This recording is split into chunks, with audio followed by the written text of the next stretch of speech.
Social shit, you know what I'm saying? Like, just some social shit for everyone, you know what I'm saying? Like, I made this be myself, so hear me.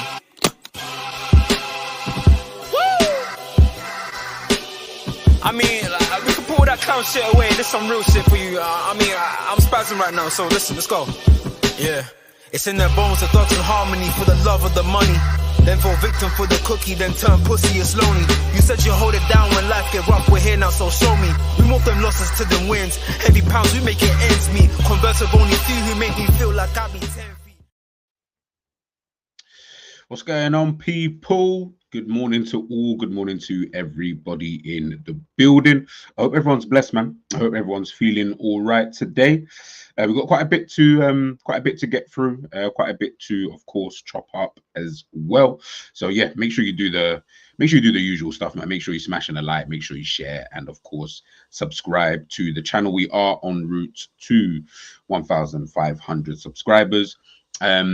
So the answer to the question in regards to someone asked me yesterday, and quite a few people have asked me over the last couple of weeks. When I get to 2,000 subscribers, guys, I will then start doing membership, and we'll have some fun stuff with the membership. So I'll explain it once we get a little bit closer, with that. But we'll wait until we get to 2,000 subscribers. Let's build, the GTV community up first, and then we'll pop out and show niggas, as they say, man. So we'll go from there, man. But big up everybody, of course, in the damn chat. I'll go through some of the comments in a second, but I couldn't really do this by myself. Wanted to chop out with Harris. I know he's away living life in Jamaica while we're just out in the UK dealing with all of these EDL guys and red hair, but love to Harris, of course, for joining me. I know it's a bit early in the morning up in your size, man, but how are you doing, bro? How are you doing this morning? Yeah, I'm good. It's currently 4:50. 4:50. 4:50. Bloody hell. And I'll try to keep as quiet as possible. I don't want to be too loud. I've got my AirPods in anyway. Okay, calm. All right, so man's gonna start shouting soon. But big up everybody, as I said in the chat. Big up Ends in the building. Big up Ale in the building. Big up Steve in the building. Hope everybody is doing well. And as I said before, if you're watching this on the replay, you're watching this live, of course, make sure you are hitting that like button. Now, obviously, it's a GTA. So of course, we're just going to run through quite a bit of the Liverpool news, that we've seen. And I know there's the big one that everybody wants to talk about, but we'll get through that one, at the end. So let's start off here. We'll start off slowly, and then of course we will start to build up. Let's start off with Joe Gomez. Joe Gomez remains committed to Liverpool and is focused on emerging as a key player for Slot. Now, as we know with Gomez, right? Obviously, last season he was playing left back. Of course, we had Robertson injured, Tsimikas was injured, so Gomez obviously had to step in, and he did a good job. I don't think anyone's going to say any different. He did a good job in that position. No worries. Now, if the two players obviously come back, or they come back and they're fit, I think most will say, let's put it this way, he probably isn't first choice. He's looking at second at best, potentially, third choice, in the team. Right back, we know he's going to be third choice, regardless anyway. And centre back, we don't even know what choice he is. He might be a third or fourth choice. Heck, for all I know, he's battling with Seth Vandenberg just to, be up in whatever position that is. So he's not first choice in any position, at this current moment in time. And he's just about second, potentially in one position that's not even necessarily his strongest. When we're looking at that whole situation, with Gomez, it's good that, of course, he wants to be a key player for Arne Slot. It's good that you want to fight for your spot. But in Liverpool's position, how do you kind of see that, Harris, now? I think it's a good... Big up Carl. Good thing for Gomez. I do like Gomez, and he did well last season to cover certain positions such as left back, right back, and also DM as well. So it just shows his versatility. So I'm glad to see that news. But it's kind of like, if a good offer, let's say 55 million. We did discuss this last time, and I said no, but I have been thinking about that. If a really good offer, because you said, when did Liverpool really get that 55 million for a player, ever? True. No, that's true. It's true. Our most of our outgoings are free agents. so we don't really sell players. No, I hear it, man. I hear it. Big up, Carl, obviously for joining us over here. Obviously, good but morning. that's a phenomenon Good afternoon. when Edward left, right? I think while Edward Yes. was here, we were selling, maybe not selling a squad players or part of the first team squad, but and we're selling more young players, but we were selling players while when Edward was the director of football.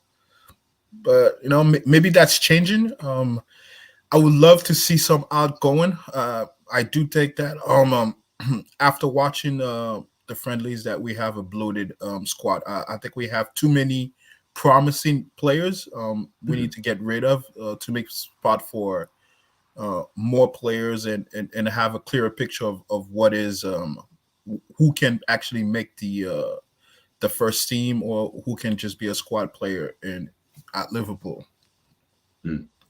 No. I totally agree, man. I think it's a tricky one. It's a tricky one because I feel like everybody. This has always been my kind of thing is that everybody wants to keep certain players, but then we want to sign more players.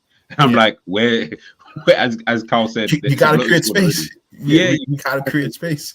You got to create space, bro. So I feel like I'm not. And I feel like when someone says let's sell, like if Carl said here today, okay, or Harris says, yo, let's sell Joe Gomez, I feel like people feel like you're being, oh, that's so harsh. Like we're not saying sell Mo Salah or sell Van Dijk, or like we're saying sell a guy who's already third choice in whatever position to create space potentially. We're not trying to be deep. Listen, man will say thank you. You've been here for a while. I think he even put up an Instagram post where he said season 10, like all of that stuff. He's been here for years. He's our longest serving player currently at the football club. So it's not like I'm not going to disrespect the guy when he walks out the door. No way. But to get, if you said 50 mil, whoosh, that's a profit. Profit with Joe Gomez. You're right. I think there is a price where it becomes like, yo, it's too good to be left on the table. I think those prices like 40 to 50 mil is the right amount to just like, you know what, I think we got to say our goodbyes. But if it's around 30, I'm not, because I'm not gonna find any 30 mil player that can do what he does on the squad. His leadership, his plays, his want, his fight for the badge and for the team, his friendship around in the squad. I think all of those things are worth more than the 30 mil, right? Are worth more than 30 mil in order for us to give that up. And his chemistry with the team. There's a lot of things we don't have to teach them. And bringing a new player, or even promoting someone inside is just too much work. It's too much work for especially we are 2 or 3 weeks away from the season. Literally. So I don't think that we'll have time to actually replace him with quality, and I'd rather keep them if the price is just not right. What's a number for you? All right, like I told you, I think 40-50. Yeah, 40-50. I'll be happy to let him go, because now it becomes it's just unfortunate. Someone is willing to pay you all that money, and I don't even think he's worth all of that. I think he's a 30 mil. He's 27. Yeah, probably play another 5 years. Yeah, so 30 mil is the price, but for England regular, not England regular, but England squad player, we could push it to 40-50. No. I feel you, man. I feel you. Let's move on anyway. We've got Carvalho again. This guy can't stay out of the news at this current moment in time. Leicester City have now entered the race to sign Fabio Carvalho. The talks have already apparently started. We know that Southampton had a bid rejected by Liverpool last week. Harris, man, chat to me about Carvalho, because obviously this guy, we know he wants to play 10. He's actually come out publicly and said this. So this ain't a lie. This isn't a rumor. He said this. He wants to play 10. He also wants to try and, of course, play for Liverpool Football Club. But he can see that playing in maybe his natural position, that might not work. So we've seen throughout the preseason, he's been, put out to the left. And you know what? He's been okay. He's been, in my opinion, he's been okay. Yeah, I can't say, he's been poorer over that side. I feel like he's been okay in that kind of Coutinho-esque, kind of position. But moving forward, how do you kind of see the situation playing out? I don't want him to leave, to be honest, because I think when you got a player like Carvalho, let's get this straight, G. Playing in the Klopp system. Klopp asked him to play 8 against Onana. He also was it? Just a gay. Against Everton. What's it called? Goodison. So it's kind of like we need to see him under a manager that is going to get the best out of him, and Klopp was not the person. I don't see why Klopp signed him. That's probably not even a signing, to be fair. It's probably like a Linda's signing. He was playing out on the wing, but when Carvalho played out on the wing, he just held the touchline and he was just ghosting.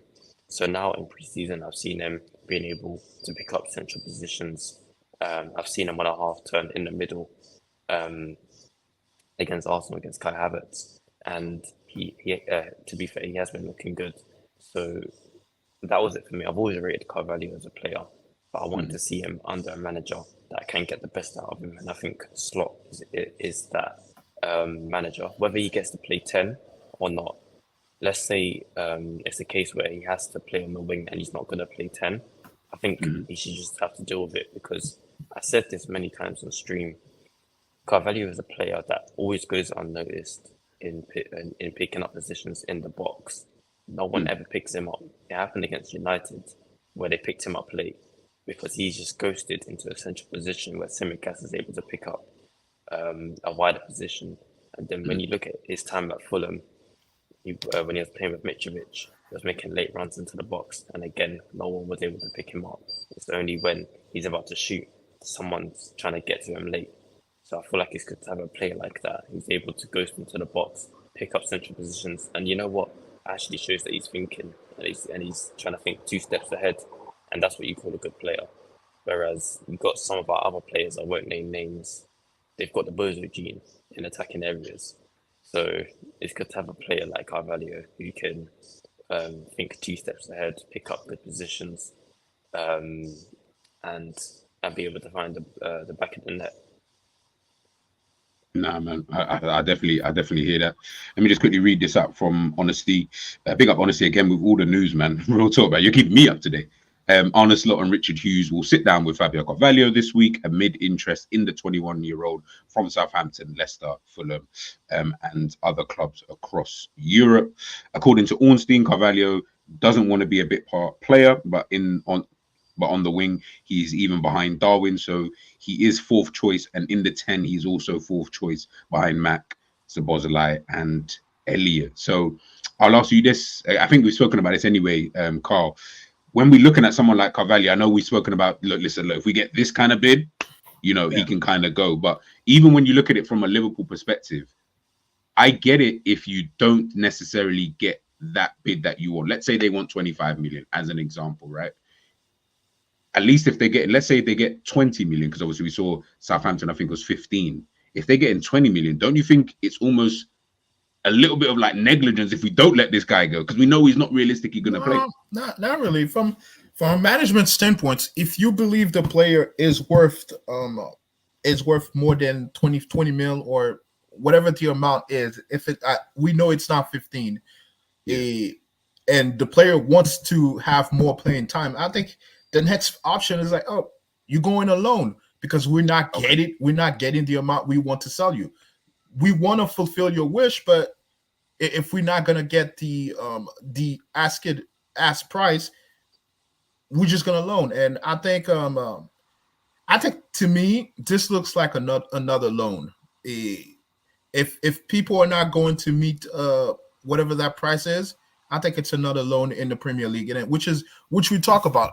Again, it could be. I really like Leicester. Southampton is not bad also, but Leicester is a good spot for him to be because possible chance to stay in the Premier League. They have, I think they probably the only team that might stay in the Premier League. They have staying power. So I would love for him to be at Leicester because they'll play a good brand of football. They'll compete. Yeah, and then we'll see because again, I do think he's a seller, but I just don't want to sell him for dirt cheap. And while we know there is a player there is a fantastic player there. Nah, man. You know, my only problem with this is, let's say he does go on loan. Okay, let's just pick Southampton. Let's say he goes on loan to Southampton instead for the season because we can't get the fee, but we're like, we'll give him to you for like one season. Let's say he stinks it up at Southampton. Is his value not going to now be lower after now? So really, we were in a better position just selling him for what we could now. I'm not saying selling for 10 million, of course. I'm saying that 50 million. Those are business risks. Those are part of the risk. Those are part of the risk, man. Like, and also, is he a player that we should be risking it? Like, I don't know. Like, I feel like I get the business risk. Look. To me, I don't see his future in the club because of what's happening around our midfield. Whether it's Basetic, whether it's Jones, whether it's Elliott, whether it's Soboslai, whether it's Mac, I don't see his future at the club because all those guys are as young. They're only maybe a year or two older than him, and they will have staying power in the squad for longer. I don't see him as a future. And put him as a forward, I don't see it also. You got Diaz, you got Gakpo, and you got Darwin Núñez. And I do feel like at a certain point, the club is interested in actually bringing a wingers into the squad. So I don't see him. I don't see his clear future at the club unless he himself start doing madness and start being very, very, very, very, very, very good. And the only way he can't do that is by having playing time. And we're not going to give him that playing time at Liverpool. So loan him, sell him, but loaning him at Southampton could have that possibility. So we deserve to know. We deserve to know, hey, if we allow you to go play for a year, are you going to be that player? And if we find out he can score 10 and 10 goals and 10 assists, that's a player now we could be like, you know what?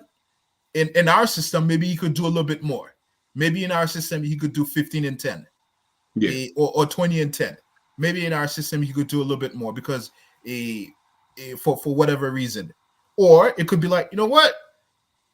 He did 10 and 10 at Southampton, a Fulham, Aston Villa, a West Ham. Those kind of clubs are like, you know what? Can you do 30? We'll do 30 with you. So all of that is worth the risk because of the type of player he is, right? So like I would never risk that with what kind of example would I want to say? I'll never risk that with like a Nat Phillips, maybe. Yeah, a Nat Phillips, because I don't see the future. I don't see the talent there because Nat Phillips went to the Scottish League, couldn't even start.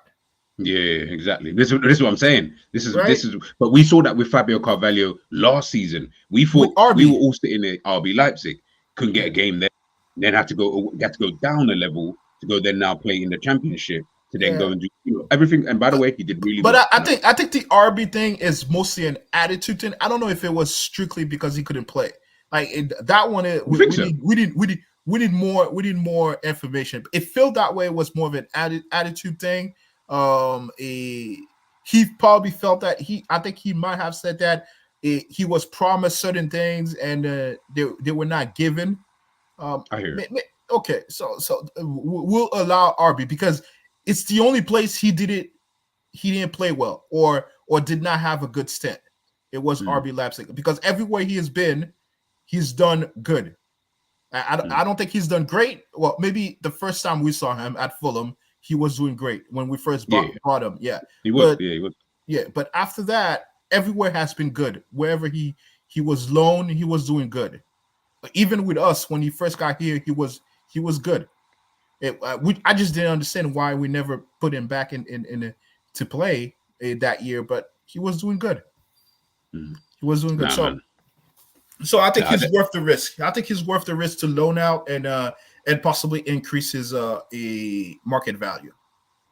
No, man, I hear it, man. And again, listen, sometimes I just try to look at it from the point of view, of the player at times, because I know, I don't know, because I've never been a Premier League player, but I can understand or empathize with players sometimes when you're just sitting on the bench. You're getting crappy minutes here, crappy minutes there. We saw what Klopp did. This guy brought him on in the 89th minute a game against Real Madrid. Like, do you know? I can only imagine how disrespected you must feel in those kind of moments. In terms of, because obviously context in and around that kind of game, we were losing anyway. Man comes on for I think it was 30 seconds, not even a minute, of the game. All of these kind of things. I know that's the old management. I'm not saying Slot's going to do the same thing, but what we're seeing now is that he's still not really close. Like, we're not talking about a young player, by the way, that we're all looking at right now as a fan base in general consensus, and we're saying that's the next one. Yeah. He's ready. We're not even putting him, from what it sounds like, we're not even putting him on Bajcetic levels. And Bajcetic isn't even that close anyway, in terms of where he fits in and around, the squad. There's still probably other players in front of him, but we're not even putting him on that level. That's why when I look at it again, but with Bajcetic, it's that we saw him being at that level at younger age. It's just that because of injury, it knocked him back out. So we're thinking, let's get you healthy. Let's get you some games, and then maybe you will get back to that level, because we saw him at 18 doing really good, having great games.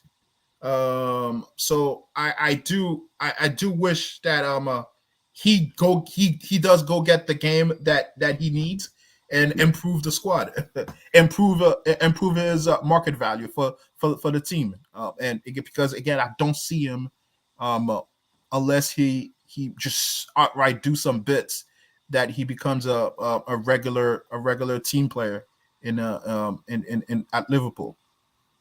Nah, man, I hear it. This question kind of intrigued me. From Rav. Big up Ravi, by the way. Big up everybody again in the chat. If you guys got any questions, anything like that, I will be starring all of them, and then we'll go through them obviously as the topics go along. Ravi saying, why sell all loan Carvalho if we're gonna go out and look for another player like him? Because you want better. Yeah, that's literally as simple as that. I'll be honest. Are we saying that he's the best? He's not even. I don't want to be disrespectful, but we just want to sign better. We just want better than that. That's it. I don't want to be disrespectful to Carvalho. Sometimes it's that simple. Simple. What do you think, Aris? Sometimes it's just that simple. You just want better. Yeah, man. What about you, Aris? Man. What about you? I know you I think, like you said. I think, like you said earlier. I don't think. You said it was something about percentage. I feel like with Bajcetic, it's kind of different because he's come through the academy, and we've seen him with a run of games. We've seen him ball out, which is why even when he's injured, people have still got their stocks invested in him and see him as the future DM. Now with Carvalho's case, he's come from another club. Obviously, when he did come through, I was seeing a lot of Coutinho comparisons. I'm seeing it now. And yeah. I'm still seeing it, but it's a bit of a mixed bag with the fan base. I saw someone say in the chat, he's not on. No. They said Kate Gordon's got a higher ceiling, which I completely disagree.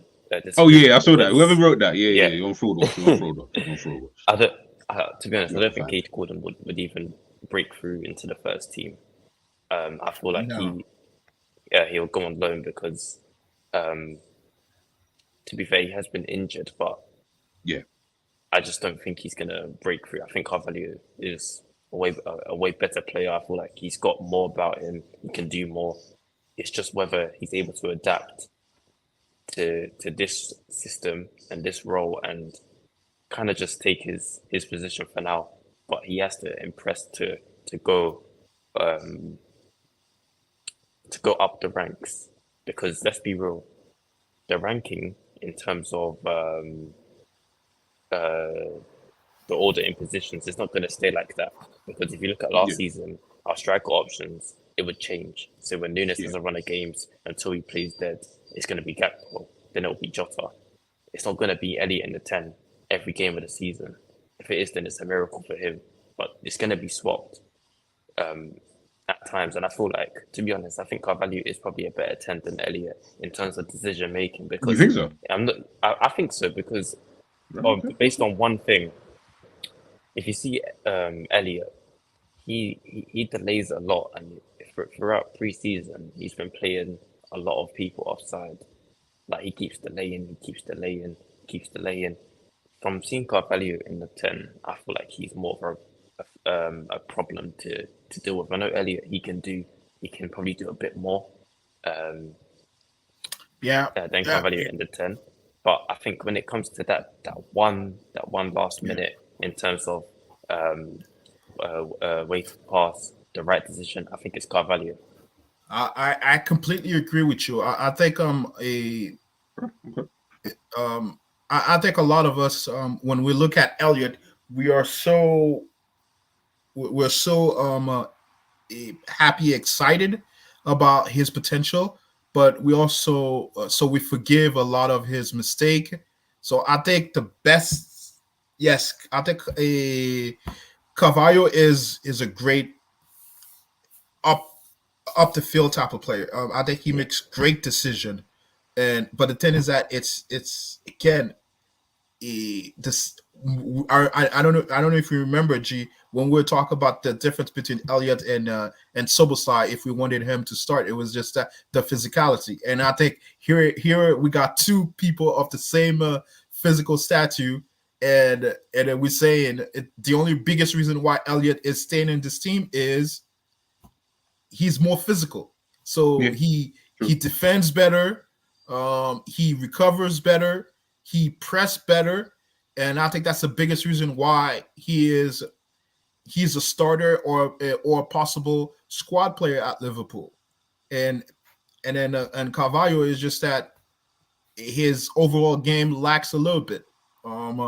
It's just not as given as much as it's spended that we will like him to be. And the fact that he's all, and then also some of the things he says has pinch hole him in a box, you know, instead of just trying to be molded by coaches.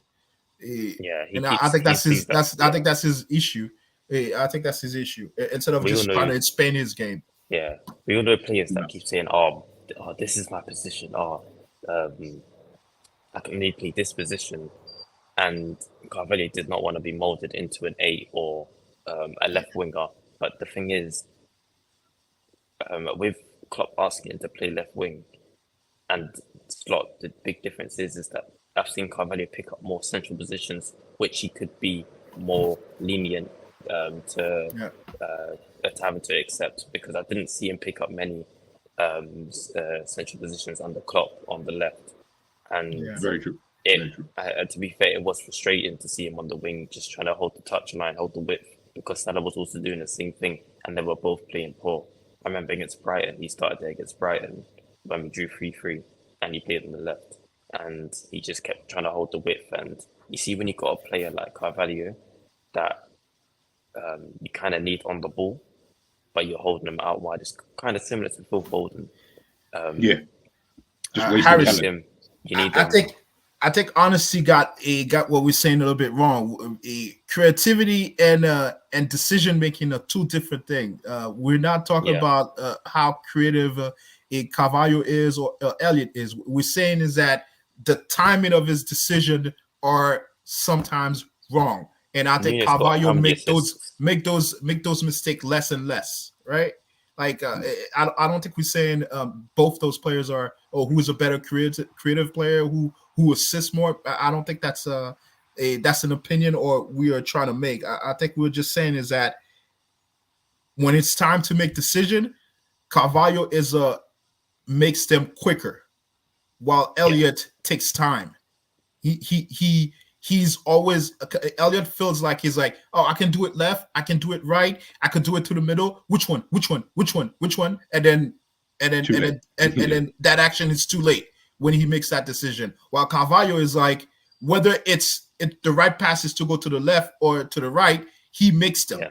And then whatever happens. Situation, right? I would rather trust Carvalho than Elliot in the counter-attack. Jones has the same issue. I don't know if it's something at the academy that told them to delay certain action, but they need to cut it out, because in the Premier League it's too fast and defensively that's what teams are trying to get you to do. Delay until the midfield gets back, until you make the mistake. So you need to recognize the defense is trying to get me to delay. So I need to speed things up. I need to make a decision. And I think that's what we're saying, honestly. We're not saying is that he's a better creative player, he's a better playmaker. None of that. I don't think we're saying that. I think we're saying he makes quicker and decisive decision more than Elliot.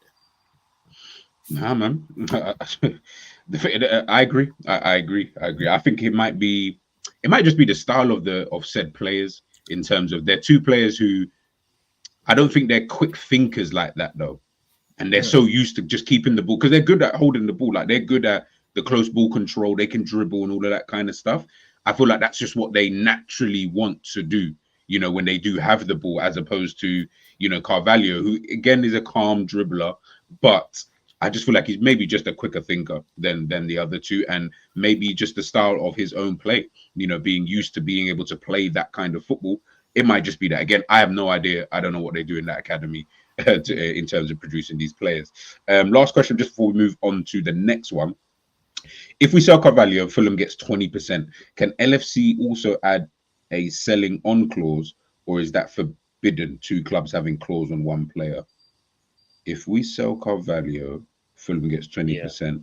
Can LFC also? Because it'll be negated. It'll be sell on clause, with him. And if we was to put one on him as well. Yeah, but we can do that, right? Because why? We could do that because we own the player. I'm saying. Yeah, we own him. Yeah, we own his rights. We own his footballing right. I hate that word sometimes. We own the player. Sounds a bit crazy, but yeah. Yeah, sounds a bit crazy. Yeah, we own the player. So the contract says if we do sell them in the future, we'll give Fulham 20% of the selling price. And again, now that'll be our new contract will be between Liverpool and the next team. So it has nothing to do with Fulham. Yeah, it'll be a contract between us and the next team. Fulham will just get their money strictly from the fact that we sold them to Leicester or Southampton. Yeah. That's what I thought as well. But again, I didn't really want to speak out of turn. Let's take a look at this. Now, I saw this obviously yesterday. I'm not saying that, like I always say to you guys all the time on any video I do, any stream, bro, take this stuff with a pinch of salt. Until you see my man walking through the door, we never really and truly know. But obviously, it's rumors regardless. Valencia goalkeeper.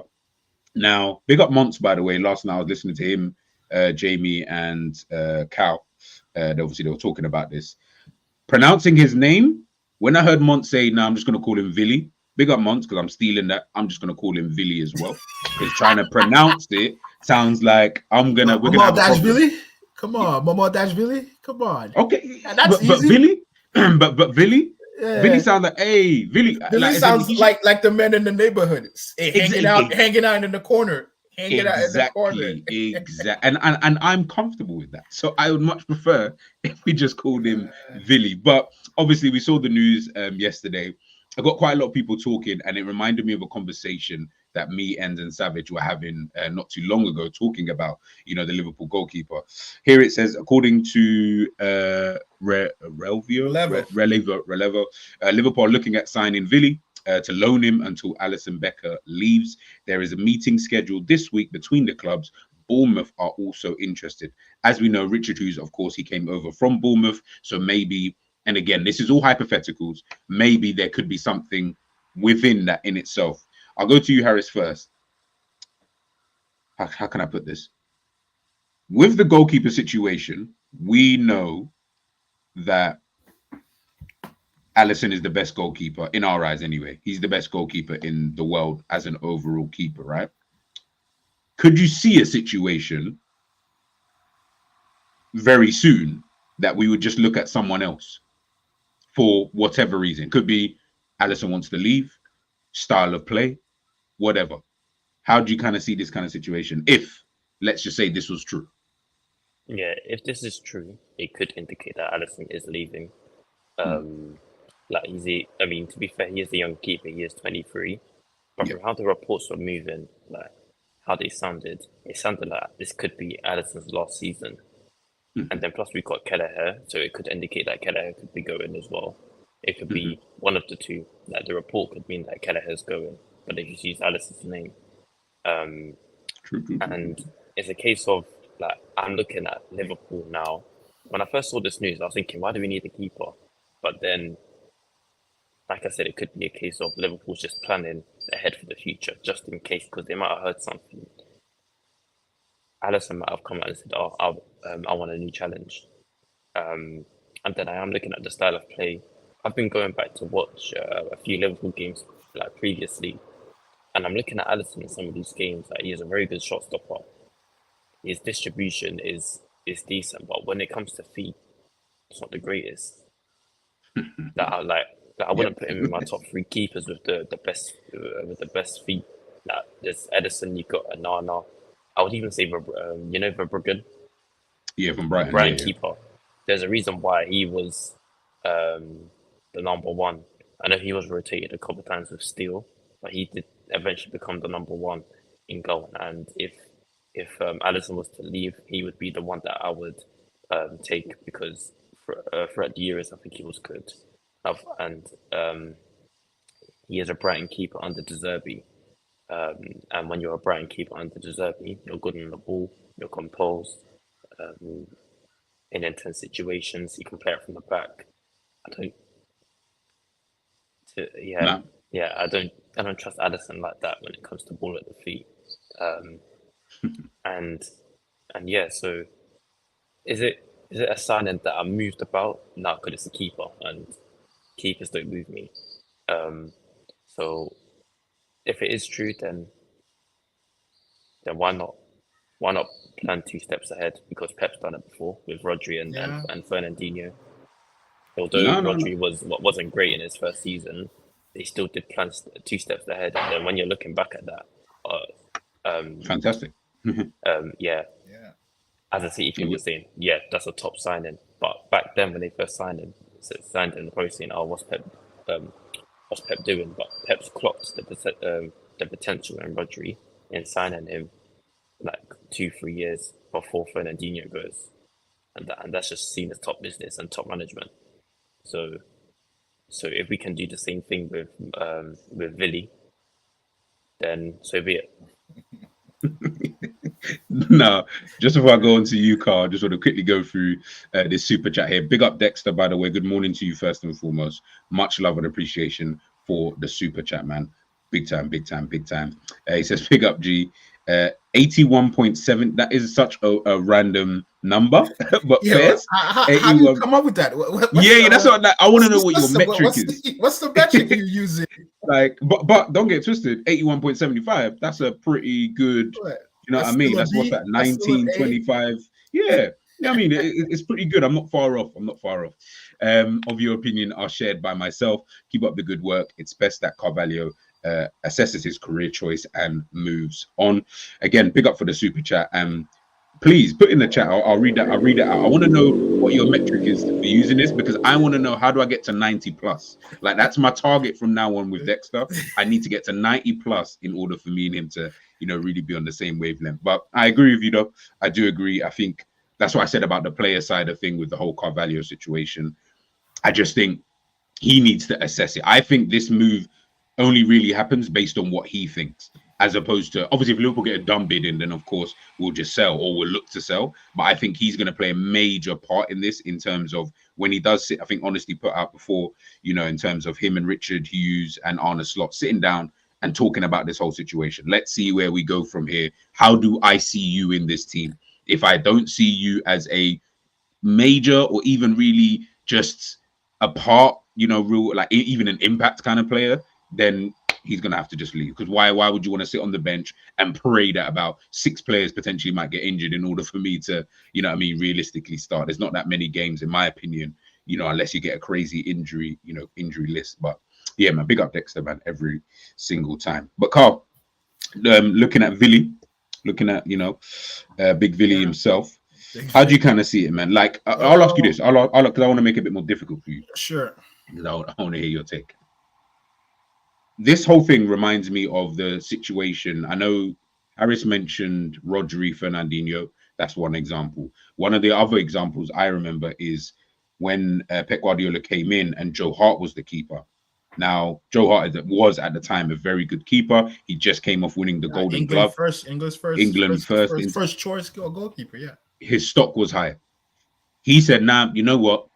I don't need that. I don't care how good you are. I kind of need a goalkeeper who can do this. You do not provide this." Can you see something similar with something like this, or you just think, "Hey, Alisson's going to leave eventually"? Alisson is. I don't think there's any drama with Alisson. I in terms of we bring in another top talented goalkeeper. I think Alisson is because I think one of the biggest reasons why we have such a good number of keepers that are really good at in the team is because of Alisson. Because Alisson decided to create a school of goalkeeping in the squad, and I think in his home of Brazil, I think he has that kind of love for the game, that kind of. I didn't know he did that. Yeah, I do believe so. Him and Tafael. Okay. I think there is that level of being some kind of a tutor to the others, and I think if he does come, he'll improve. He'll improve in his position. He'll improve in all aspects of being a goalkeeper. I do hear the fact that he might be loaned out to Bournemouth if we do get his signature. If I was him, I'll probably be like, I'm the number one in Valencia. Unless you're giving me number one right now, I'm not moving. I'm not moving. Come talk to me in 2 years. A price will be more higher. And I'll probably be one of the top goalkeeper around the world. In my view, if I was him. But if I'm Liverpool, I do this still right now, locked it in, bring him in, loan him out if we have to, or bring him into the squad and just wait out until we either sell Alisson or Alisson say, "Hey, I'm not renewing. This is my last year. Thank you for the memories." Okay, so I was going to ask you. There's 2 questions I wanted to ask you, based off what you said. Could we not do something like we did for Naby Keita? Sign him for next season. Sign him now, but it's for next season, like we did with Keita. We signed him. Can't remember what season we actually signed him, but he then joined in the summer. And also, all of that is optional. Yeah. That was kind of my thing. Is that why not do that? Or, and this is if he was going to say no, but I was also going to ask. Could you not do what Arsenal did with Mikel Arteta, David Raya, and Aaron Ramsdale? He just brought in David Raya and said, "You two gonna just battle it out, and I'm gonna see." Even though I feel like he knew what type of keeper he wanted, but he wanted to still give Ramsdale that chance. And in the end, look what happened. But Ramsdale and Alisson it's 2 different worlds, my guy. It's 2 different. No. I'm not saying. I'm not trying to look at it as not between those 2, because if we're looking at the quality, say, of Ramsdale and David Raya, some people will say it's not massive. It's just more the things. I'm not saying also that the difference between Villy and Ali is massive. I just think it will be the little things, i.e. Alisson is a great shot stopper. He's also relatively okay with the ball at his feet. Not that good, but he's okay, with the ball at his feet. There's probably, as Harris said, there's other goalkeepers. I disagree with the both of you with that assessment about Ali. But to expedite your question, I I think that if we do that, I think it's a more of a fight instead of Ali. It's more of a thing between him and Kelleher. I don't think it's. I I don't. think he's way better than Keller. I don't think Keller's on Okay, that level. I don't. I did not see him that much. For some reason I Yeah, didn't I haven't watch seen him Georgia. that much. I didn't watch Georgia game. Those teams during the Euros. So if the only thing I'm going on is because I trust the scouts and because they've done bit at the goalkeeping scouting of goalkeepers. I have no complaints. I have no complaints. If it stays the way it is, it's perfect. You improve it with this guy, it's perfect. But I think the fight will be more between him and Keller.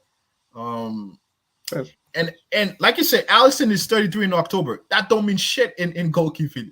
That's a young.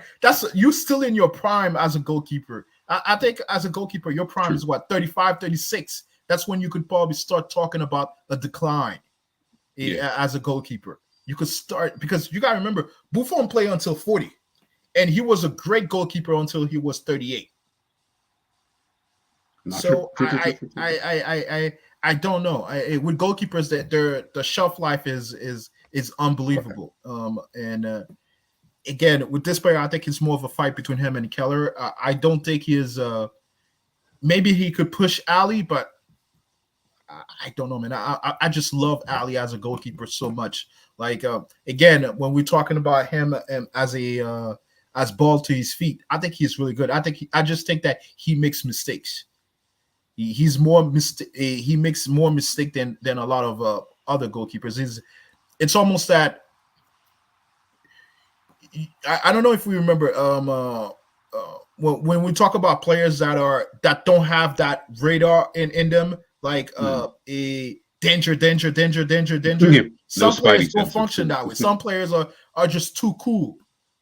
Some players are just too cool on the ball, and then what happens is that at times you get caught when you're too cool.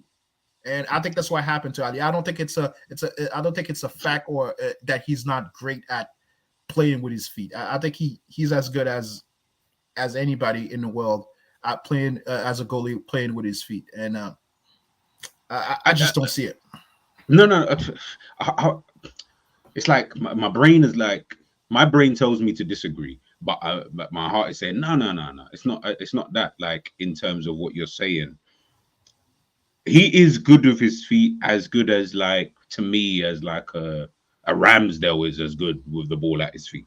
Like those kind of guys, they're not the worst players that you've ever seen in terms of goalkeepers anyway, that you've seen with the ball at his feet, but they don't scream confidence, in my personal opinion. But to be fair, I said this, there was it might have been the year that he scored the header. It might have been that season. Potentially, but I remember that I can't remember, that was a few years ago now, but I remember thinking to myself in that season, because obviously we weren't really seeing it that much with Ali at the ball at his feet, that he wasn't really coming into play like that. It was more about his saves. That I feel like it was that season. Again, in the chat, please correct me if I'm wrong, but from that point on we started to see him with the ball at his feet. He was of course, as Carl's saying, making mistakes every now and again, concentration levels not always really there, no spidey senses of tingling, etc. But from that point, and that's what 2021 season, I've just looked at him and thought, you know what I mean? Like he can pass the ball. We know that he can all do that kind of stuff, but he doesn't scream. I don't get confidence when like, I do start to feel a little bit like I need Ali to just get rid of it. Whereas, as an example, Neuer and Edison, and obviously they're the two best. But when I look at those kind of goalkeepers, I can turn away. Even if they make a mistake, even if that does happen, I'm still way more confident when they have the ball. Now, I'm not saying Ali has to be of that kind of level, but I do think he is further down the pecking order when we talk about goalkeepers in terms of ball at the feet. How comfortable are you playing out from the back? I think this year, I think Ali has mistakes in him as a goalie. Yeah. No matter what, no matter what it is, he has mistakes in him. As much as possible. So again, not to drag out this conversation because I think it's a good buy, or it's a good buy, and we should do that kind of business in order to protect our future and lock down. Because if he's as good as people are saying he playing in the Euros. I think his price will get more expensive as time goes and as he plays in Valencia, and then that might be a player that Madrid comes and buy from Valencia, and we know when Madrid calls, people answer and then they just come if they just decide to move on. So I think that's a piece of business that we should be doing as soon as possible to protect our future in terms of goalkeeping if he is that good. And in terms of Ali, may his reign last as long as he wants. And that's that's my opinion on this. No. I hear it, man. I hear it. Big up everybody, of course, who's still rocking with us this morning, man. Make sure you are smashing that like button for everybody on the panel.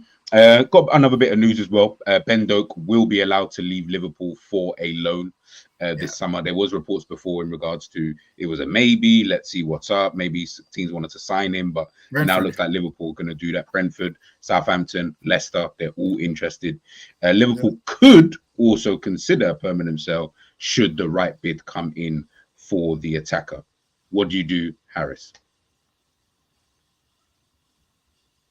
To be honest, if he was to leave like on a permanent, I wouldn't mind. To be honest, I think he is a decent player, but I think like when I've watched him, it's been more of a case of. I mean, he's young. I think he's how old is he? 18 maybe now. Yeah. Yeah, he's around Yamal's age, and Yamal's like an outstanding talent. But like when I look at Ben Doak's playing style, it's very one-dimensional in terms of like he doesn't switch it up. You get what I mean? Like if you're a defender, like let's say by the time he's at 23, 24, defenders would, when they're coming up against him, they're gonna know what he's gonna do. They will be able to clock on to what he's going to do because he's very one-dimensional in terms of his 1v1 duels. He's always going to take you to the byline. I haven't seen him cut inside.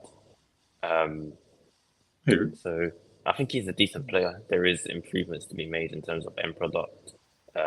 Yes, he is 18, but when you're looking at other talent, such as like your Yamals, there is a big gap in terms of.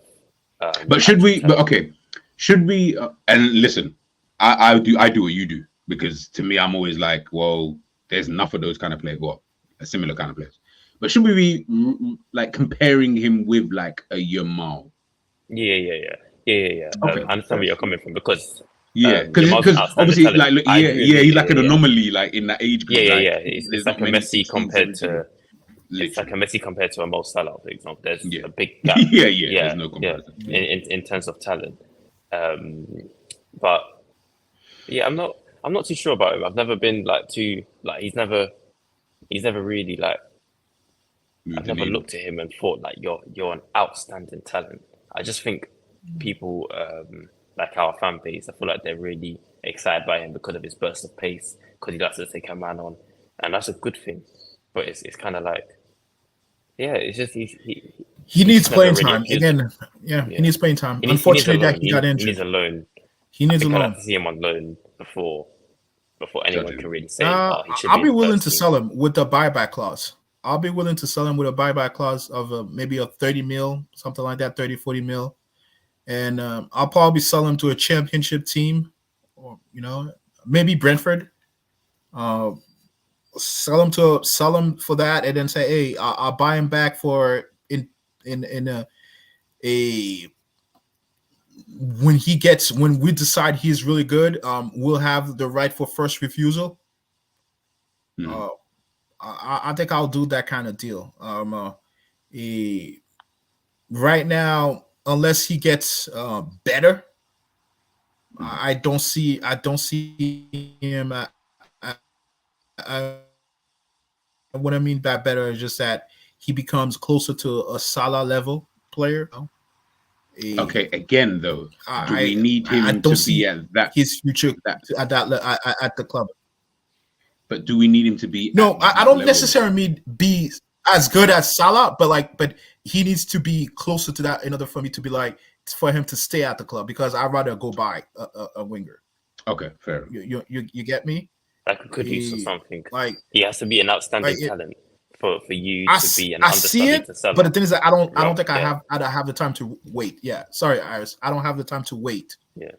For that to come up, especially at the forward line. I think you can wait you can wait for midfielders. You can wait for defenders to get to a level, to get to a first team level. But as attackers, because goals are so important in football, you can't wait. You gotta find a player who's as close to the final product as possible, and he needs time. And the only way he's gonna get time is in the Championship or a lower level team. And even at Brentford or Southampton and Leicester, I don't think he will be playing every single week. Same. I don't think he'll play either. I don't think they would look at him and think, he's got to start like for my team. He's a starter. No. Especially Leicester City. I feel like Leicester City still got a bit of Premier League money. I feel like they'll go out and they've got enough of a caliber within the Premier League that I don't feel like Bendo. I could be wrong. I would love to be wrong, but I agree with Carl on that one. Big up Dexter. My calculus is based on different polling metrics my software produced regarding podcasts I've watched. I think you're just putting words together. No. I like this. And by the way, there's a certain guy in the chat. I'm not going to name his name. I don't want to give him airtime. I'm choosing to ignore him. This chat, so you can keep messaging, saying that you don't agree with Dexter. That's absolutely fine. But I'm going to choose to ignore you for today's chat. Big up everybody inside as well. But let's move on to the next one before we get on to the really, really juicy one that I know everybody wants to kind of chit chat on.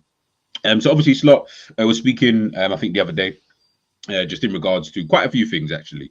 So he's talking about Gravenberch, and these are just quotes. People, you can go online and you can go and watch read the entire transcript. I'm not going to do that for you because that's boring. But he was just talking little bits, and I took a few of the things that he said. So Arne Slot talking about the possibility. This was actually yesterday, and it's funny now today we've heard the different news. Possibility of a holding midfielder. So he's talking about Gravenberch.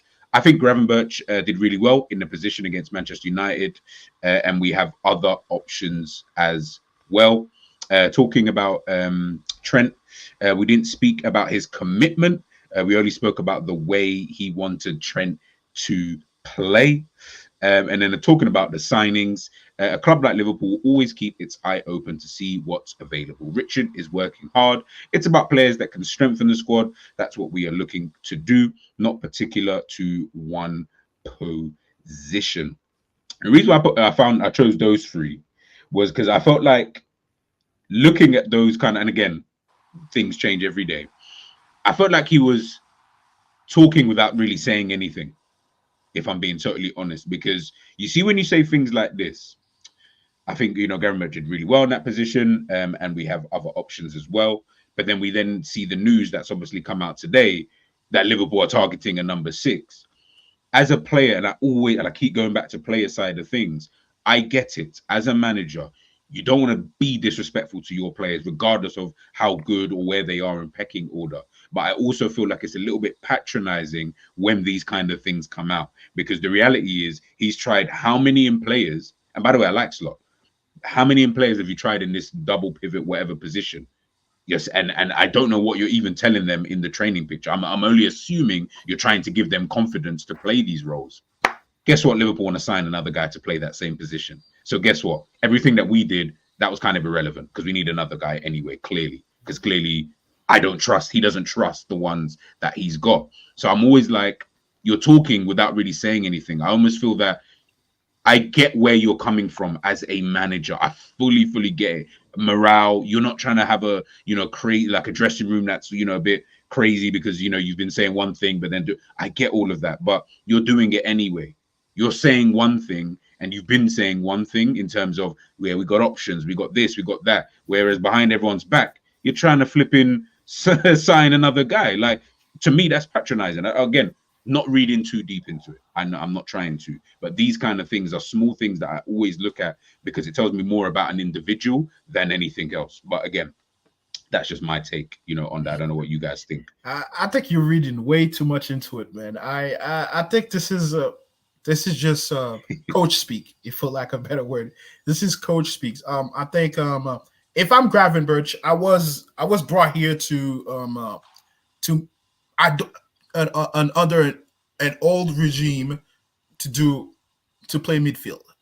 I was given the talent to be a number 6, to be a number 8, to be a number 10. I have those abilities, but so far as a professional, it looks like 8 and 10 are the best option for me. But it looks like I can do, because of my size, because of my physical stature, I can do something as a number 6. But again, to me, Gravenberch can play every single position in the midfield. To me, it always feels like it's a want. Does he want to do the job that he's assigned to? Yeah. And that's what it feels like. I think if he was a player to be like, you know what, I'm going to be the number 6 in this squad that they need, he can probably do it. Just strictly based on talent. Strictly based on talent. I think he could become that player for us. But I just don't know if he wants to, or if he has other aspiration, or other he views this game in other ways. But let's push that aside. The story of us looking for a 6, or we targeting a number 6. I think that just no shit. There is a 6 coming. They are looking for a 6 to come, and I just don't know. I just don't know, and I just can't. I just don't know if it's just a propaganda being told at the club, or is this really true? We'll just have to wait to see that. And then saying and talking to Trent about what's his position at the club. No, that's fine, but I've got no problem with that. Coach, I think that's just coach speak, man. That's how they talk. Hey, like I said, I think he strictly view his job as a coach. I'm talking about what you can do for me on the field, and then all the contract stuff. That's for Richard Hughes to be talking to you about. I'm here strictly to be talking to you about how I want you to play, what you need to be doing. And I think that has been very self-evident throughout the time that he's been here in a month and a half. Most of the things he talks about is what can you do as a player in this squad? What do I see, and what's going to happen in the future of you playing in the squad? Not necessarily your contract, a dispute, none of that. And I think he's been true to his word. I'm here to coach. I'm here to coach. No. The thing is, I agree with what like the Trent stuff. Yeah, I really care.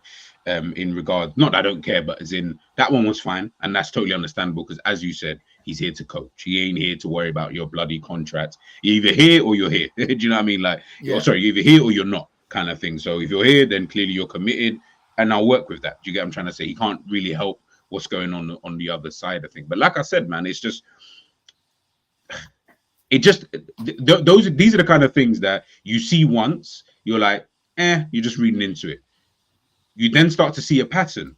All of a sudden, that's not a one-time thing. That's not a one-time kind of conversation that's constantly happening, or that's not a way that, he only, I don't know, he only hit me once because he was angry. Okay, cool. Now it comes in. Now he may never do it again. That might have literally been a one-off. You might be able to chalk it off. It is what it is. If you continue to see that now, there's a pattern. You know what I mean? There's clearly, something kind of going wrong here. So that's why these kind of things, they always, I'm not saying you have to read into it. I generally, I'm not. That's just how I am as an individual. But I am someone who's really big on individuals and the things that they kind of say and do. Those are the kind of things I look at. And I'm like, And remember, I don't know these guys. All I realistically have of these managers is I don't know them. I only have whatever they say. So if you say something, I can only really go off what you're saying. That's literally it. And if that then looks different, 2 seconds later, And obviously, as we're seeing here from David Ornstein, Liverpool aim to bolster slot side by signing a new number 6 before the summer transfer window ends. They're pursuing a midfielder not currently playing in the Premier League, which is kind of interesting. Position viewed as a market priority at Anfield. And then I just saw today, big up Harris, I know you just you retweeted it. Grizz Khan put out apparently Liverpool are talking to Zubimendi's agents, apparently. Whether that's true or not true, I don't know. But that's kind of been the talk. And I know Zubimendi's a player myself and Savage and Zabiri was talking about extensively, you know, the other day. I remember. In regards was it Sunday or Saturday? Sunday or Saturday? What day I is feel it like today? it was Tuesday. Saturday. Might be Sunday. Sunday? Yeah. It might have been. It might have the whole been. conversation, You you were making the point of that of was He's it a specialist. Soberslide? Was Soberslide? Yes, Zoberslide. That's it. Yeah, it was Zoberslide. Zoberslide. Oh man, You- you you guys know, cracked me up, man. That was use. I'm sorry. It's the conversation is not useless, but the fighting was a bit useless because I'm like, yo, That's why are we brothers. comparing You know what them, it is? why are we comparing? Brothers Why are we always. doing this? You know. Okay, so you know my thing with this was, and again, okay, thank you, Savage. No, G Enz and Zaburi, they wanted to use Sabozalai in that position. So Zaburi number didn't. 6, yeah. Yeah. So obviously that was my point, was that the reality of it is that you're going to utilize someone else who isn't natural in that position because of their attributes, but you want to try and utilize that instead of you just going out to sign Zubimendi. As an example, I don't know if Zubimendi's the one, but let's just say Zubimendi's the player. Could be anybody. Could be, I don't even know who's a defensive midfielder. Could have been Casemiro for all I care. But you're going to go out and sign someone who is a specialist, who can do the job that you're asking them to do. Like, wouldn't you want that instead of trying to play Zabozalai in that kind of position? That's kind of my only thing. Zubiri was saying is that we need to rate our player better, and yeah, but I wasn't not rating him. If anything, I feel like you're downplaying him because you're trying to move him to a whole next position as opposed to just keeping him in thing. But either way, that's neither here nor there. Yeah. When we look at this, let's just say Liverpool are going for a 6, right? If you did have to pick, would Zubimendi? I'll go to you, Harris, first. Would Zubimendi be your choice of 6 that you'd put there, or would it be someone else? If you could pick any 6, realistically, about it. I think it's a toss-up between him and Wharton, but because of age and experience, I'll go Zubimendi, because he's 26, he's played in the Euros, he's played the final. Wharton's just come up from the Championship, and I feel like he would need another season in the Prem just to kind of justify his status as a Premier League player. Furthermore, I feel like it will be a very good signing for us in terms of how we want to play, in terms of build up in the first phase. I don't quite trust Curtis Jones just yet because he has been suspect in certain situations where he has needed to release the ball, but he wants to be the man and just keep the ball all the time. And I wanted to speak about 2 things quickly. It's still linked to this whole midfield situation. You see, with Trent, what Slot said about Trent, I have a feeling, not that I want it to happen, I have a feeling he will use him in midfield. Same. As that pivot, because if that's going to be the case here, he can't be the first phase midfielder because I don't trust him to receive from his back to goal. Because if you've been looking at how we build up in terms of from the back, it's a 4-1 at times. So there's that one midfielder that's just on the edge of the box. And out of all the midfielders that we have, I trust Gravenberch and probably McAllister the most to play there. So if that's going to be the case, then I'd rather them two and Trent be the one that's higher up. Because let's say if we do break out of the press, and then you've got someone such as Trent with a killer pass who's able to play long, play through balls, break lines. Let's say Diaz or Salah's made a run, he's able to break that defensive line to get the pass through to Salah, who can go through and goal. So if Trent is going to be utilised in midfield, I would prefer it to be that way because I just don't trust him enough from seeing past situations of him receiving from with himself facing his own goal. And Gravenberch. I feel like Gravenberch is probably our most suited midfielder to play this role because he looks really comfortable against United. Obviously, I would like to see more.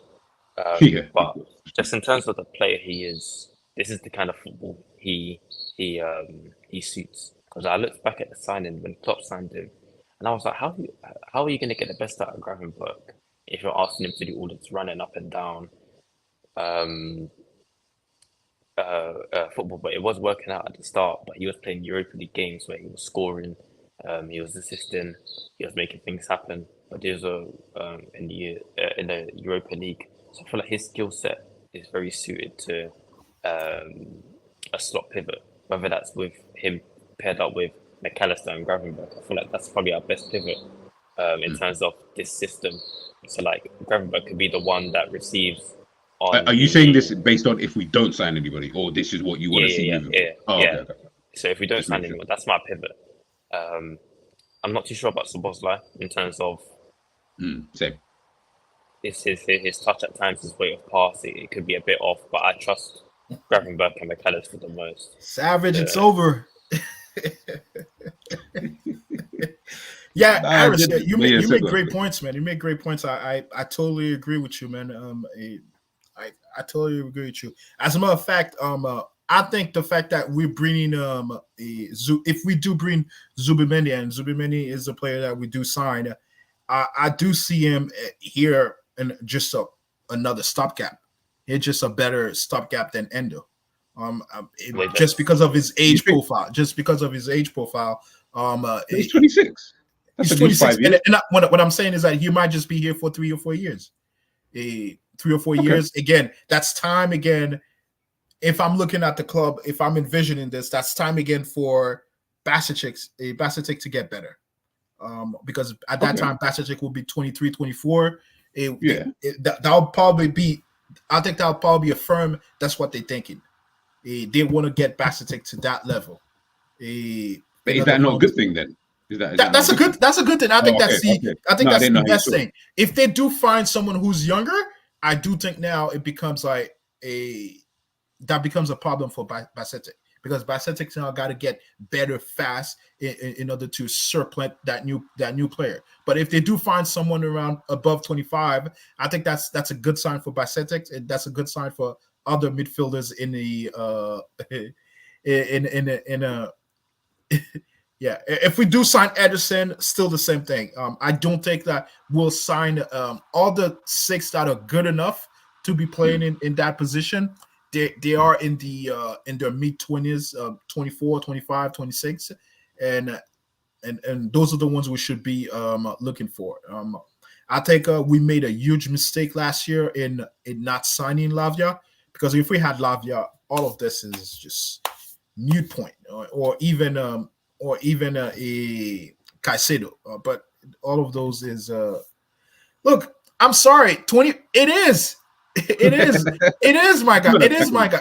It is my guy. You might not see it, but no, I get the thinking. Sometimes we gotta look at football based on contract and strictly what is at the club. You bring a 25-year-old Zubimendi in the club, right? I don't know if stopgap is the right word, especially a Spanish player. Especially a Spanish player. If he was English, you know what? He's not a stopgap. But if you're bringing a Spanish player to be here for almost 10 years, that's not happening.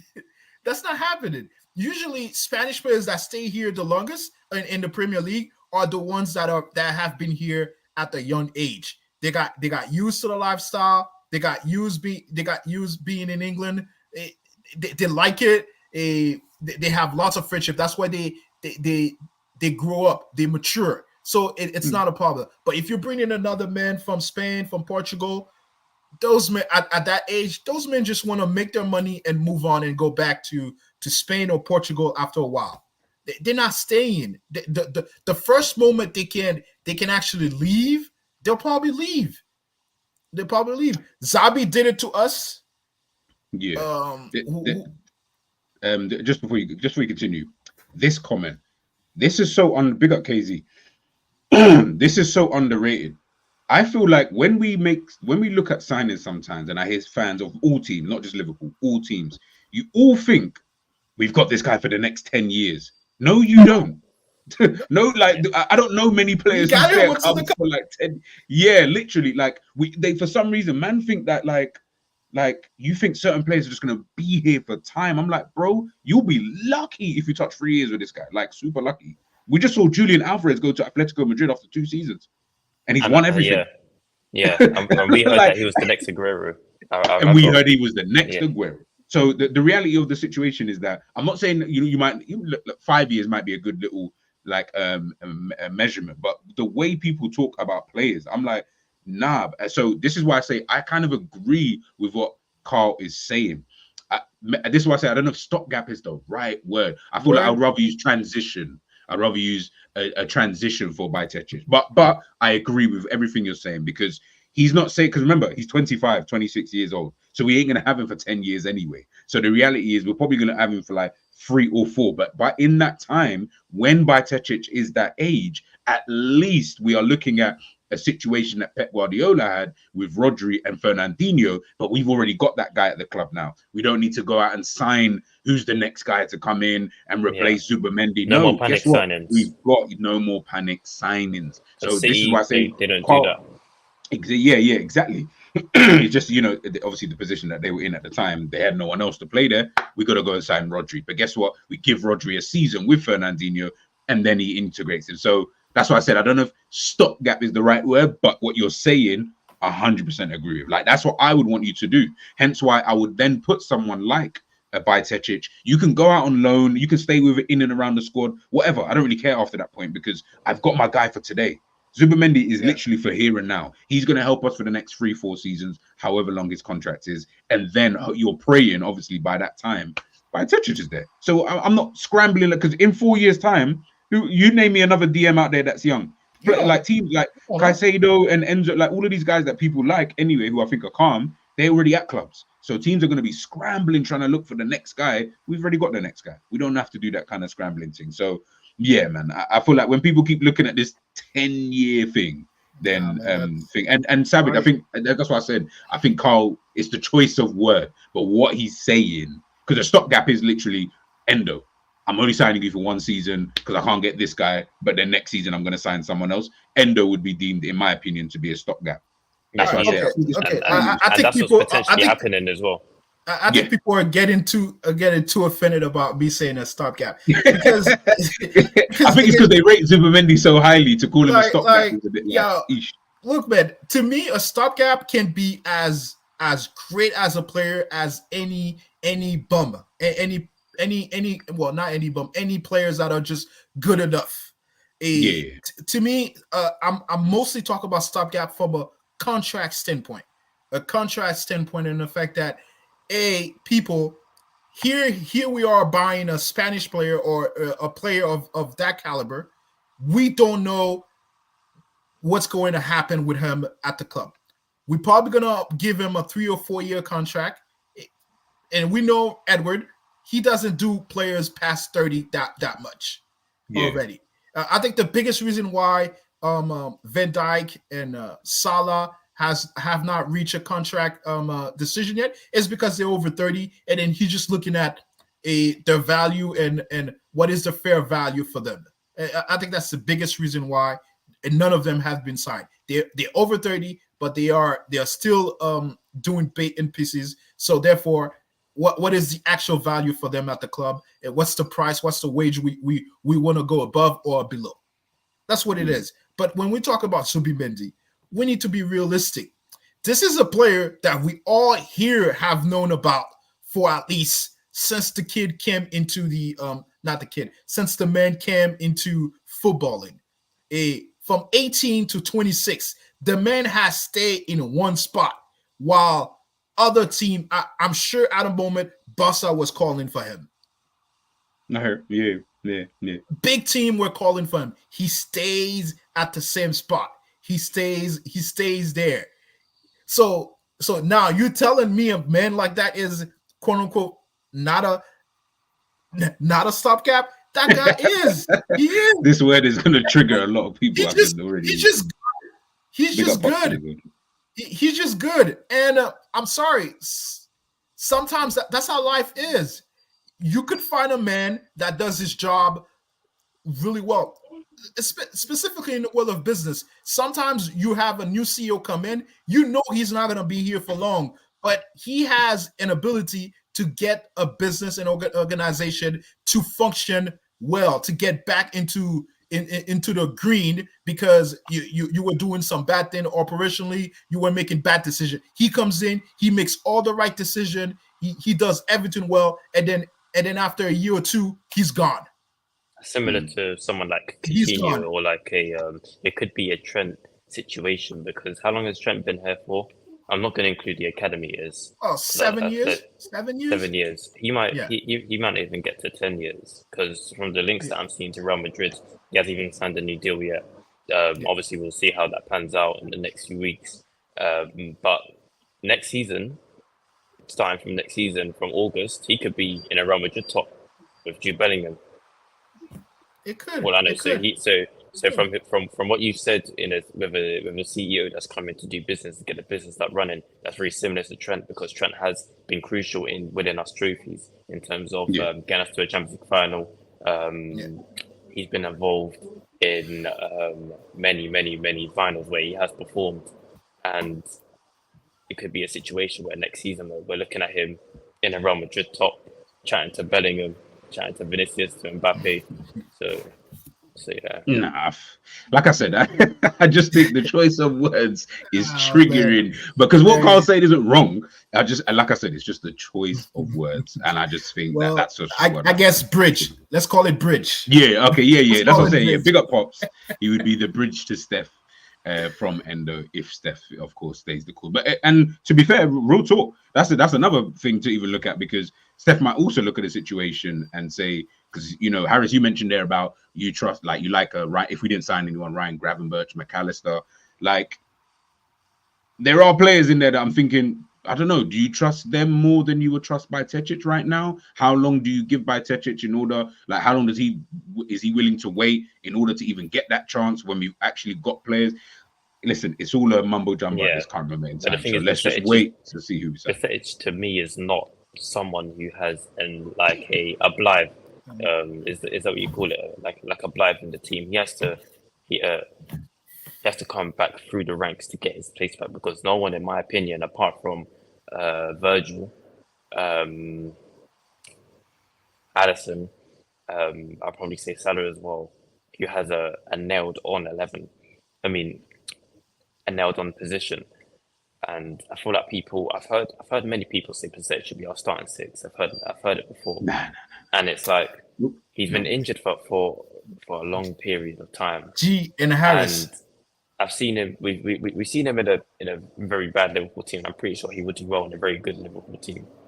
But we've got to kind of calm down the hype, because there are other sixes out there that I think can lead us to a title. I wouldn't say Bajcetic will lead us to a title. He probably could one day, but right now, I want to win the league. I'm not trying to allow these academy youths to be kind of creeping into the 11. Yeah. Bacetic's time will come one day, but just not now, because we want to try and win the league. We need the best of the best to be starting. The only player that I can say that I would trust is probably Kwanzaa, and that's it for this system. Yeah, and yeah, so we need to do what it takes to win the league. We can't just keep allowing all of these players that you like, because you've seen half a season from them, just to be starting. But Bacetic's time, I think, will come soon, but just not now.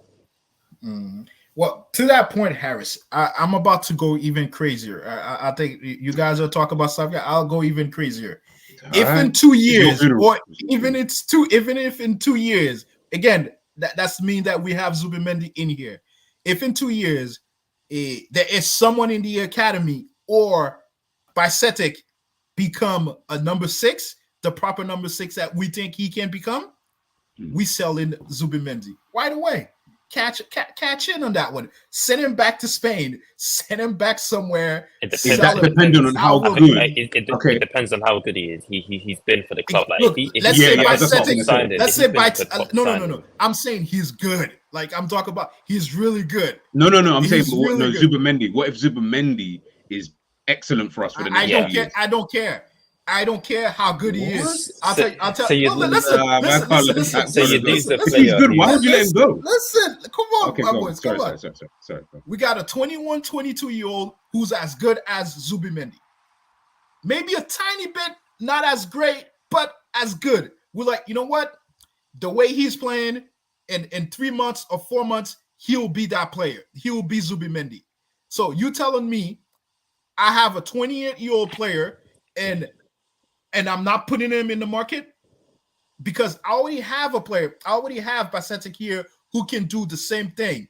Maybe it's just experience, but you can only gain experience by playing him week in, week out. So you think me as a football director, I'm taking the phone and I'm like, I'm willing to sell.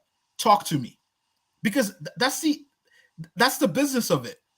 If I can find someone younger, cheaper, and faster, I'm doing it. I'm not paying a 28-year-old $200,000 a week when I can pay by Celtic $50,000-$70,000 a week. Are they the doing same similar job? Whether it's the outcome is the same, it doesn't matter, because here we talk about the business of football. We're not necessarily talking about football. The business of football dictate for me too. If Celtics can give me similar options, similar a footballing outcome as Zubimendi, it dictates for me to sell Zubimendi. It does. Is this number 6 the same profile as Zubimendi? That's the business of it. That's the business. Yes, go ahead, Iris. I'm sorry. That is fucking stupid. Are they the same profile, like in terms of style of play, or is one? It doesn't matter if he can play football and we are successful, and we think we're going to be successful as much as we are with Zubimendi. We gotta do it because that's what the number dictate. That's what the number dictate. Okay, I'll give you this scenario then. Yeah. We sign Zubimendi. Liverpool win the Premier League back to back with Zubimendi as one of the key integral players. So clearly, he's obviously going to be like Rodri levels. And he's okay. So and at the end of the 2 years, he's now 28. We're going into our third season. Potentially sell him. We've just gone back. We just won. Look again. You know what that means? More expensive. He's going to ask for more bonus. He's going to ask for more wage. Again, it has to be that it's your Celtic or whoever is in the line as a player is maybe not experience-wise as good as him, but in terms of footballing, he does the job, and we can all see he does the job well. We all can see. You know what? He can. We even signed him, but we're trying to sell him. Again, we talk about football here. And stuff like that happen.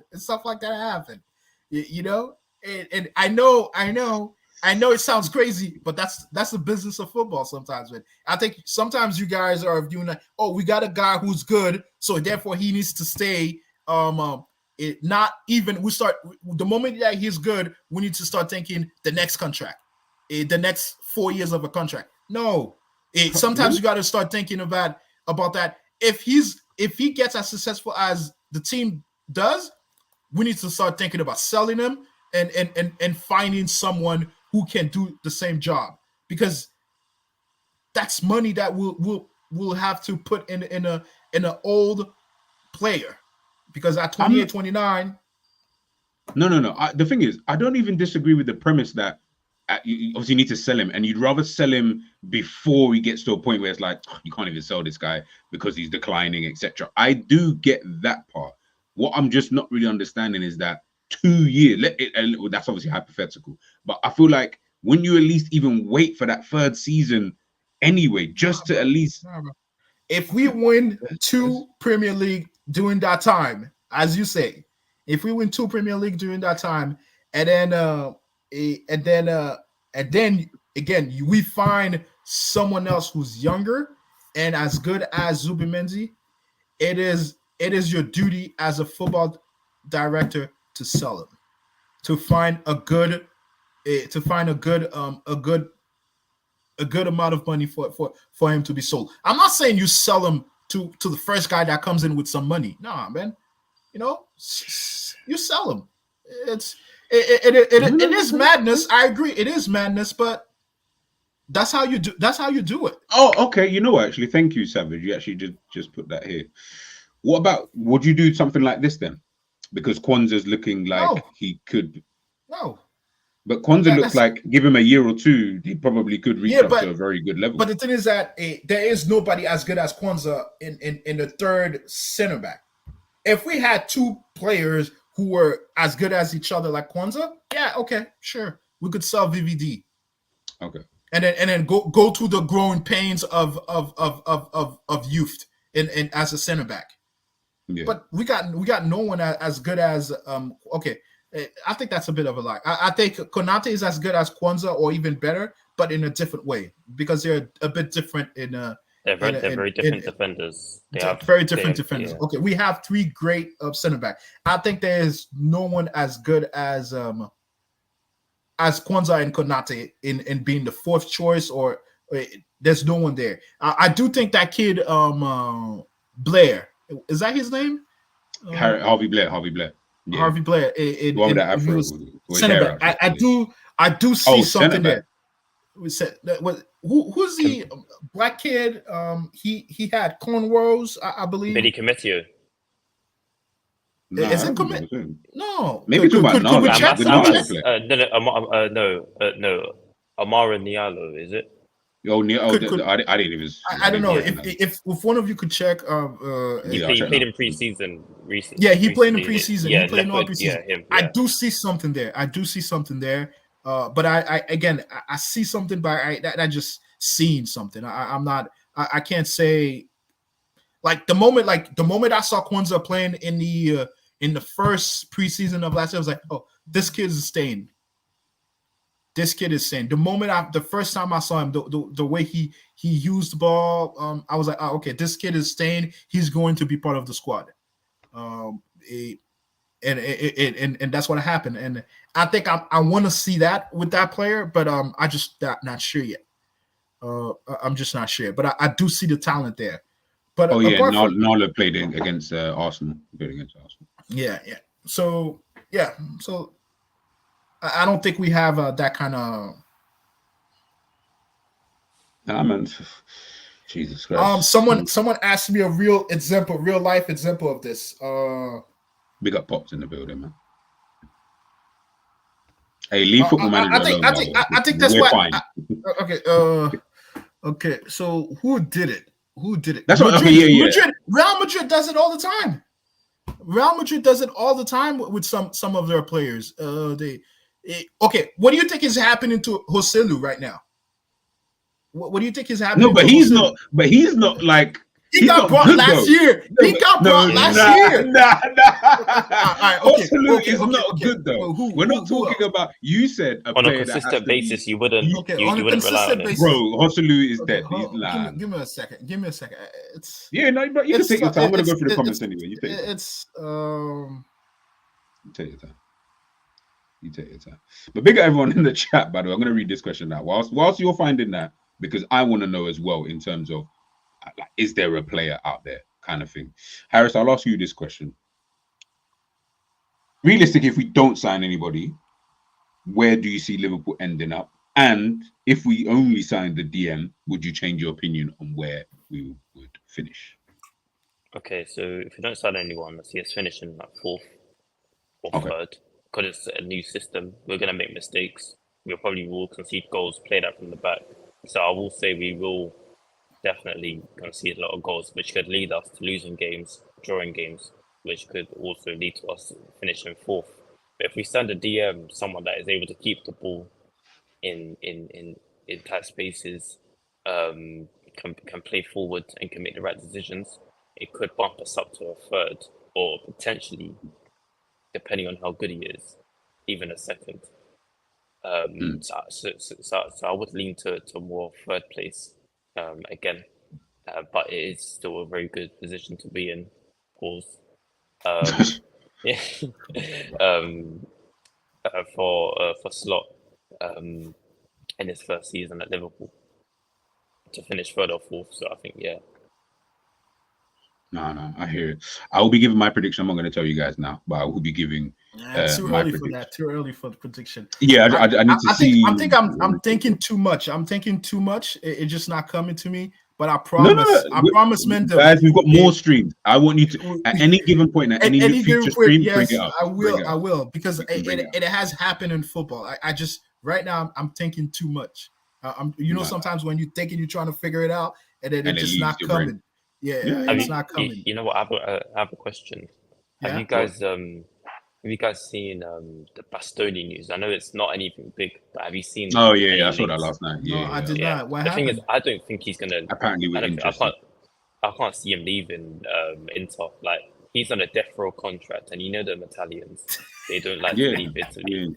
So he ain't I think he would be the perfect one to play in that left centre back / left back role for us. I think he did play well against us. To be fair, I think he did well against Salah when we played Inter.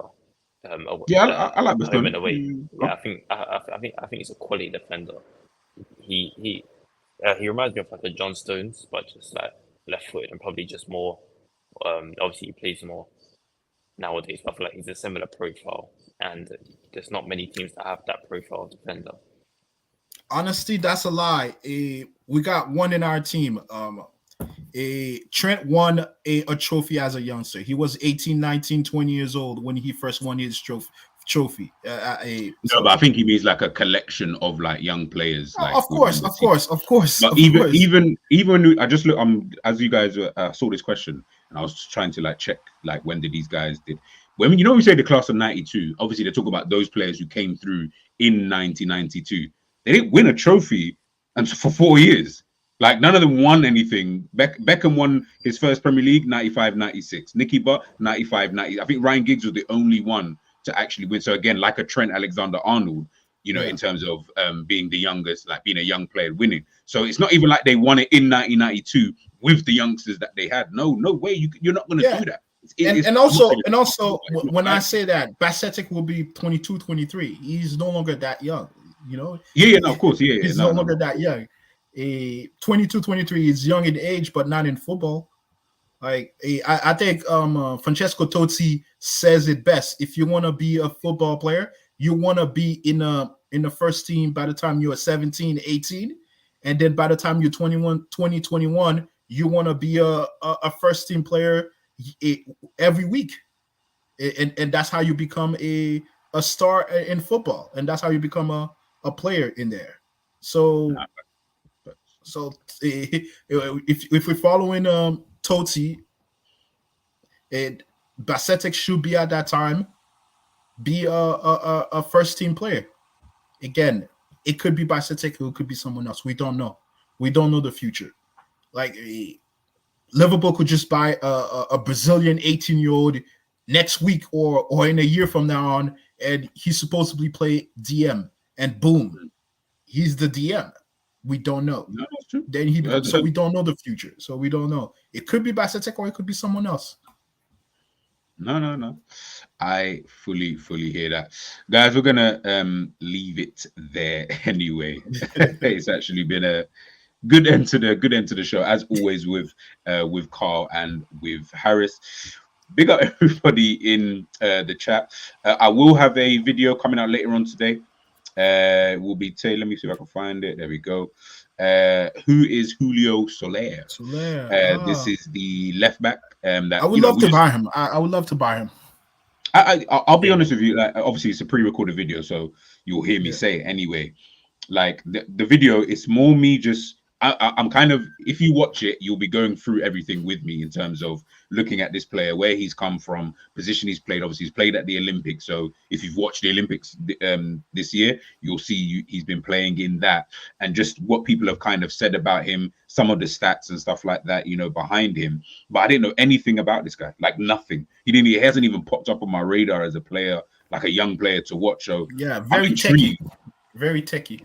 The thing is, he's techie, but his best attributes for me is kind of more about his defending than being so techie. So he almost falls into in between a Robertson and a Tsimikas in terms of as a player. Like I can't put him in one category. It seems like from everything I was reading, and again, that's just my opinion. That's all I know. I could be from completely also wrong. not what I read, from what I saw highlights, I feel like he's a player that he could play the whole left side of the field. I think he could play Yes. left back, left wing back, and even left wing.